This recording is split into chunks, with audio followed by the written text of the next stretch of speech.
Hello, I'm Charlie Brooker, and welcome to So Wrong It's Right, a panel show that actively welcomes mankind's biggest failures, a bit like a travelodge or the Smash Hits poll winners' party. This show is about when things go wrong. Like many of us, I've experienced the bitter taste of disappointment, or KFC.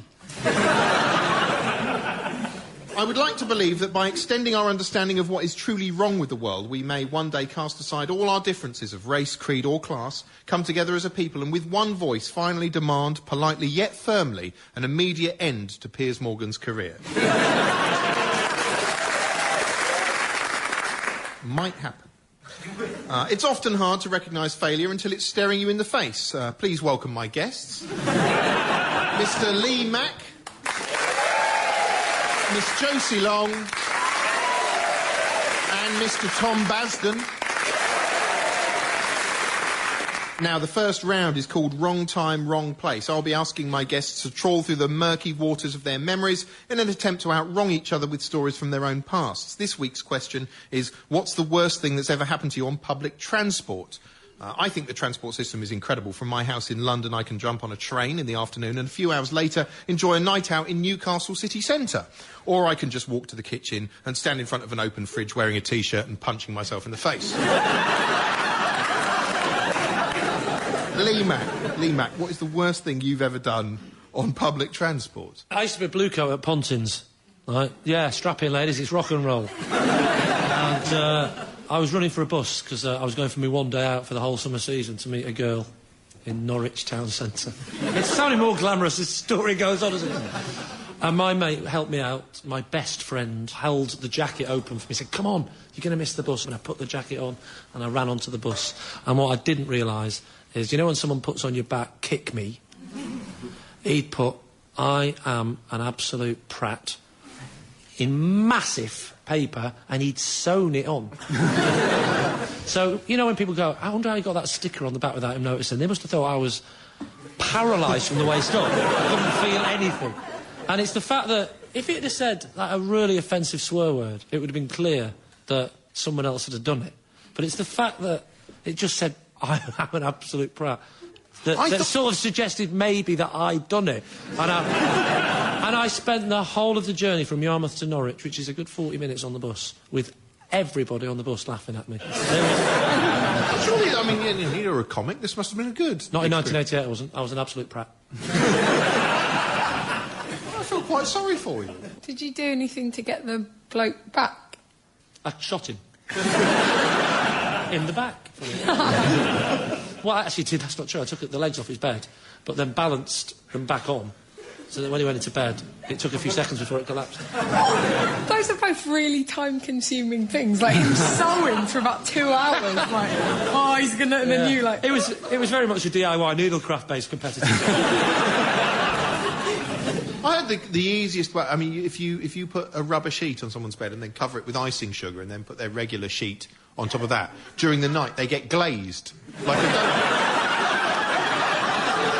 Apparently this is true, because they sweat, you know, you heat up and you sweat during the night, and the sugar seeps through and it glazes. That'll be fantastic. That's a tip. That's just a treat for everyone, isn't it? Josie Long, how about you? What's the worst thing? I thought it was what's the worst thing that's happened to you on public transport. Although I've started doing a thing where I try and talk to strangers on public transport, but I've done it in more and more tenuous ways. Like there were 2 nuns on the other day next to me, and I went, "Are you nuns?" That was my opening gambit. That's not tenuous. That's just kind of bewildered and stupid, isn't it? I couldn't think of another in. It's a fair question, isn't it? Yeah. I would think that they might be, like, going to a fancy dress party or something. Exactly. And I thought, I've got to get an in with them, and then I can have a chat about nuns. It turns out they were really frosty. I was just like... When you say frosty, you mean frosty like they've been in a bed with Charlie and been glazed? So you're quite well behaved, but what's the worst thing you've witnessed then? There was... all the time my weight fluctuates, and so sometimes I'll be more chunky. It's fluctuating a lot now. Yeah, I'm finding that quite difficult to sit next to you. I'm a shape-shifting ghost monster. But when I was a bit chubbier, I was waiting harmlessly at the bus stop, looking at some Polaroids that I'd taken of me and my friends mucking around, not in a... Well, that sounds creepy having said it out loud, but just, like, at a party, and, at a normal party, and this bloke next to me, apropos of nothing, went, "I bet you'll have a boy." I was like, what? He thought I was looking at scans. But it didn't even look How like intimate scans. were these photographs? Well, they were nothing. They were just like me doing double defos. I have no idea why you interpret... I mean, a boy would do that in the womb rather than a girl. And then I went, I'm not pregnant, these are just photos. And then we just had to sit there. Tom, what's the worst thing that... Well, do you know, I've got a story that happened to a friend of mine, and it's he was on a bus in Rome, and what he'd done is he'd tied a pink string to his wallet because he was worried about pickpockets, and he sort of bound it up and then put it in his pocket, and he was on the bus and he saw this string unravel, and the string kind of went down the other end of the bus. He was like, oh God, right, and so he started like following this string. And he traced it to this woman who was who looked like she was holding a baby, but it's just a load of towels, because they're clever. They Was this a dream? No. And he traced it to this woman, and he kind of approached her, and what he said is, and genuinely, I really like it. He's quite a well-spoken guy, and he said, "I'm terribly sorry, but I think you might have stolen my wallet."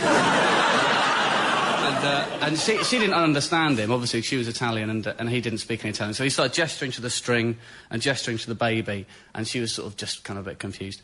And then in the end, she kind of understood what he was trying to say, and then took the string and just snapped it, and then gave him his string back. He went, "Oh, thanks ever so much," and then sort of walked away. Wouldn't it have been great if it turned out it was the opposite and he'd stolen her baby? And it was in his pocket. And she'd have gone like, oh my God. And that wasn't string, it was an umbilical cord. That is how they snap it as well, just with their hands these days. Or Is it? What, in Italy? Yeah, in Italy, yeah. Yes, yeah. They're I was animals. being strangled by my umbilical cord as I was being born. It was wrapped round my neck. That's coloured my view of this stinking universe. I don't think it was on purpose, though. You shouldn't blame your mother for that. How close were you to death? I don't know. I was sort of turning all sorts of interesting colours. They had to, like... You were Sorry, basically- this is like... You, this is John, like you were actually psychotherapy. bored, angry, weren't you? You basically came out going, all right, someone's going to pay for this. Let's start with Radio 4. So he didn't get his wallet back? No, he thought it was better just to avoid confrontation. Lee, you sat on a bus all the way to Norwich with "I am a massive prat" on your back. Josie, you start in awkward conversations with strangers.